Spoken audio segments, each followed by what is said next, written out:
Hey guys, this is Trent Smith. I'm going to be a little bit lower than usual in my talking because it is now 6 minutes to 2 o'clock in the morning on Christmas Eve and I cannot sleep. So I figured what better way to spend my time than to make a last minute update video for all of you to let you know what's going on. I did receive a review unit from WomWorld. It, it is the Black Nokia E90.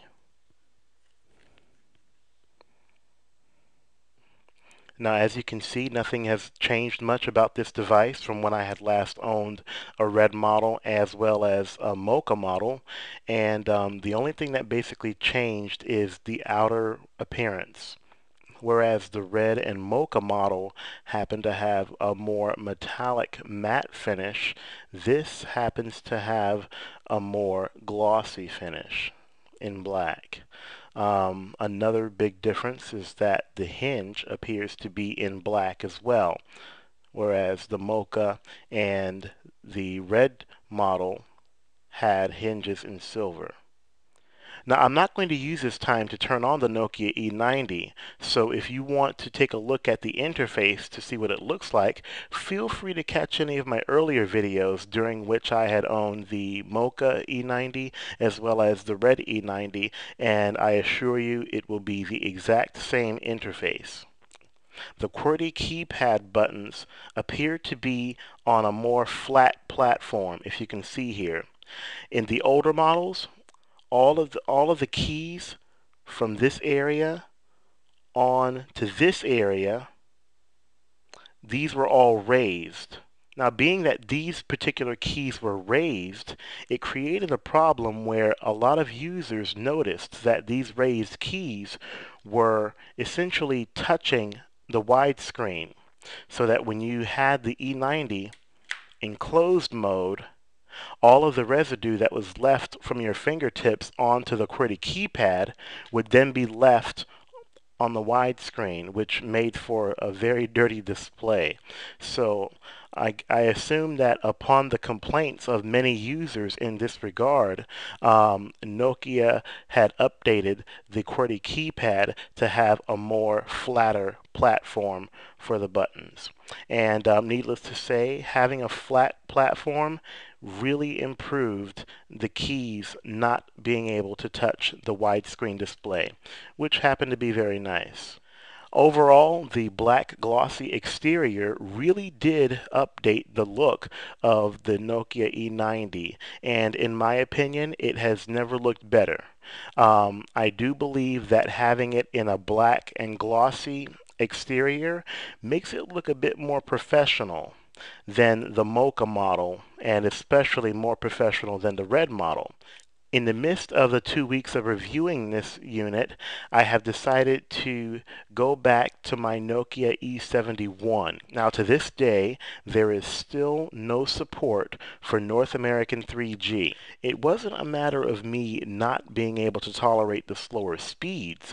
It was a matter of me running into reception problems and running into dropped calls within my own home. And I happen to live on the first level in a 4-story structure. There's a couple of areas in my house, I can't really explain it, but these areas are near dead zones to where I have to really avoid them if I don't want to end up having a dropped call. Being that it's not compatible with 3G and runs only on Edge with AT&T, I've run into some serious reception problems in regards to signal strength.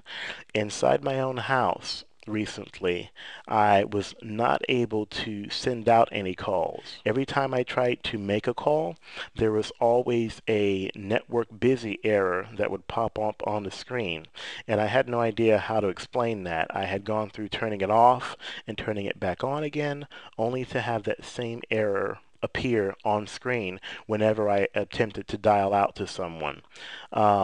So with that being said, I simply lost patience with it. I took my SIM card out of the E90 and placed it back into the E71. Many of you guys had also seen a blog article about how I ended up giving my E71 to a good family member of mine. He basically decided to stick with what he knew, and that was Windows Mobile. So fortunately, it worked out for me to where I was able to get back my E71. So it was a win-win situation altogether. It is now Christmas Eve, and I guess it would be only fitting to let all of you know what I am expecting for Christmas. Now, I happen to know what two of these gifts already are, and I'm going to share that with you right now. This happens to be the brand new Xbox 360 console within this packaging. And needless to say, I cannot wait to open it on Christmas or Christmas Eve later on tonight. It happens to be a tradition sometimes where I get a bit impatient and I figured, oh, what the hey, might as well just go ahead and open the presents anyway on Christmas Eve night. You know, nobody's looking. This particular game here happens to be Soul Calibur 4.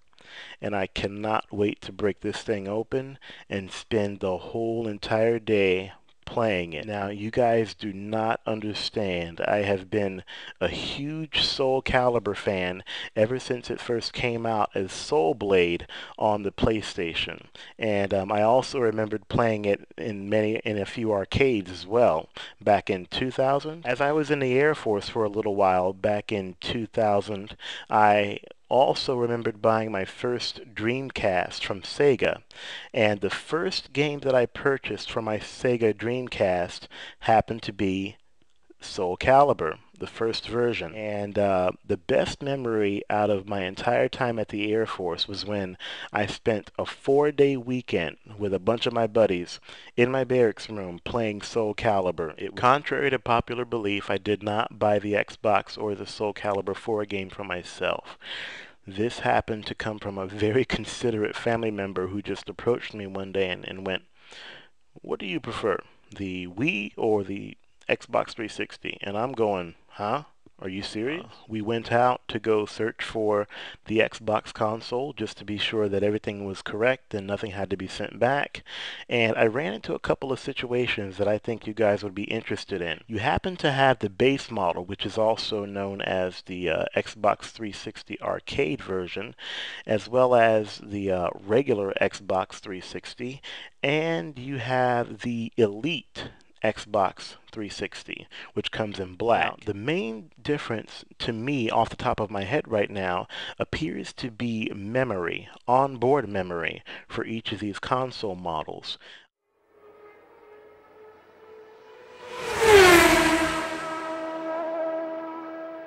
It ended up purchasing the arcade version for $200. Figured it was a great deal. As luck would have it, Target did not have any memory cards. I was also under the impression that a memory card could come in various sizes, whether it be, 1 gig, 2 gig, 4 gig, or what have you. As soon as I went into the GameStop store and asked for a couple of Xbox 360 memory cards, the guy immediately told me that I could be in a situation where I was getting ripped. No, not could be. I was in a situation where I was getting ripped off in regards to memory.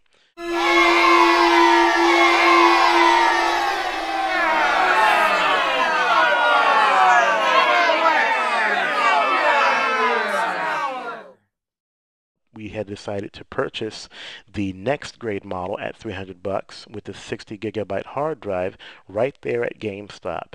And we eventually went back to Target to return the base model. And the funny thing about that situation is that when I went back to Target and went to the return counter, I also noticed that there was another Xbox arcade model sitting in one of the bins.